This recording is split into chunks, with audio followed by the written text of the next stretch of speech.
బడి నుండి వస్తూనే సంచి పక్కన పెడుతూ తల్లి దగ్గరకు వెళ్ళి అడుగుతుంది. బయటకు తొంగి చూసి,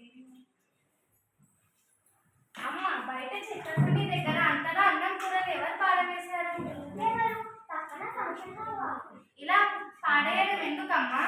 ఫంక్షన్ కోసమని ఎక్కువ వండుతారు. అతిథులు తక్కువ వస్తే మిగిలిన ఆహార పదార్థాలు ఇలా బయట పాడేస్తారు. కొందరేమో ఎక్కువ పెట్టుకొని వదిలేస్తారు. మరి ఏం చేయాలమ్మా? అంతగా తినలేదు కదా.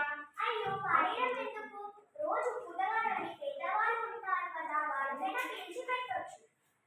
ఇంకా ఆహార కోసమని రోజు భిక్షగాళ్ళు కూడా తిరుగుతారు, వాళ్ళకైనా పిలిచి పెట్టొచ్చు. అనవసరంగా వృధా చేయకూడదు. వృధా అంటే ఏంటమ్మా?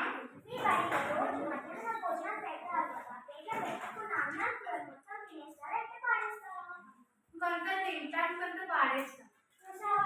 అవసరానికి మించి ఖర్చు చేసి ఎవరికి ఉపయోగపడకుండా దుబారా చేయడాన్ని వృధా అంటారు. ఇలా వృధా చేయడం ఎందుకమ్మా? అన్నం నిజంగానే విలువైనదా? చాలా విలువైనది. దాని వెనుక ఉన్న రైతుల కష్టానికి విలువ కట్టలేము రోజా. అలాగా? మరి ఈ వృధాను నివారించడం ఎలా అమ్మా? నేనేమైనా చేయగలనా? చేయవచ్చు. మీ బడిలో మీ స్నేహితులందరికీ వృధా గురించి చెప్పి వారికి అవసరమైనంతనే పెట్టించుకునేలా ప్రయత్నించు. చాలా బాగా చెప్పావమ్మా.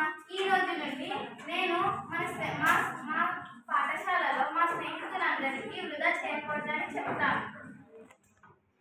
ఫ్రెండ్స్, అన్నం ప్లేట్లలో పెట్టుకొని వృధా చేయకండి.